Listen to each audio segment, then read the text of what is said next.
So, why sound? Why did you choose sound? Why choose this weird Why did I place? choose sound? Why sound? Um, I'm getting philosophical here. no, I'll try to find a worthy answer for you.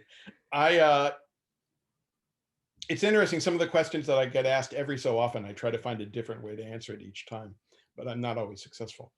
Uh, I've always been interested in sound because back in my day, before VCRs and DVDs and all that, we had cassette recorders, reel to reel, tape machines, and I had those as a kid growing up. My dad was a physicist and worked at Hughes Aircraft, and he had a reel to reel machine, and these were like big boxy things at the time, like a suitcase, and I'd play with it all the time and cut the tape up and make little edits and radio plays, and I'd record shows off the TV. I'd record, Wonderful World of Disney off the TV and movies on weekends.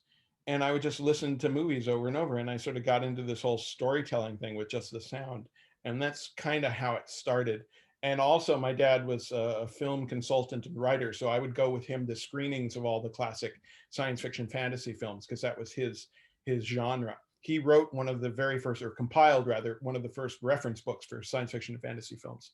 So that was really the thing that we always did, and it was always a weekend activity because he'd go. We were members of the Science Fiction Film Academy, and he'd always take me to screenings on Sunday mornings, which were held for many years at what was then called the Gordon Theater on La Brea near Melrose. And we'd go see whatever movie it was, and then we'd walk across the corner to Pink's Hot Dogs, and I'd have a chili dog. And then we'd go to Hollywood Boulevard and look at the movie bookstores. That was my Sunday for many, many years. It was a very precious time. I really enjoyed it. So that sort of defined my youth. But just watching these movies, these science fiction films, and those are always the ones with the interesting sound effects. So I would listen to them. I'd sneak in a cassette recorder and record movies in the theater and just listen. And I'd start hearing the same sound effects over and over. That story has been, I've told that story before. I started recognizing these things and realizing that there's somebody who makes a career out of that. So that's kind of how it started. Oh, did you get to record anything for like Edward Scissorhands? Oh, yeah. Um, Eric Potter was the effects recordist. I was the librarian. And Dave Stone was one of the supervisors with Richard Anderson, who was very generous with, letting us play and do things and, add to the palette. Um, and Eric and I went on several recording adventures on that. Um, and I got to, we bought so many different kinds of scissors uh, ultimately what Edward's main scissor sound for his hands were blueprint shears, which were a very specific big pair of scissors, and they sounded great, but they didn't have. We thought maybe they could have a little more texture. We got some time. And Richard says to me, Slee, why don't you leave it in your backyard for a couple days in the rain and put some salt on it and let it sit there and maybe it'll get rusty.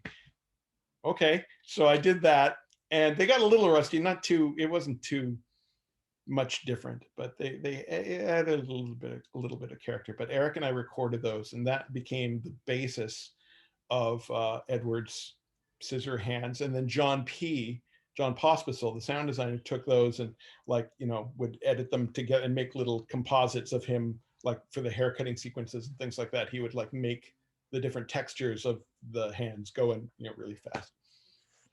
I've noticed recently with talking to other people that having a good mixture of your own library and buying libraries are a pretty good thing to have as a sound designer. I would say it's one of the most important things to build your own library. It's your own palette. It's your own signature. It's your color wheel.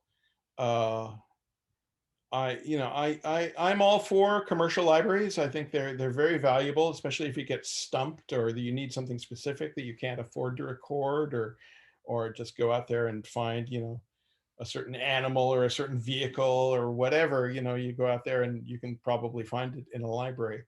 But if you have the time, even when you're not working, to just go out there and just build your library and record one of everything. And the best sound libraries out there are the ones that, we joke, they have one of everything. It might not be the right one that you want, but you've recorded something like it and maybe it'll work. But yeah, just keep building your library and building your palette and coming up with stuff.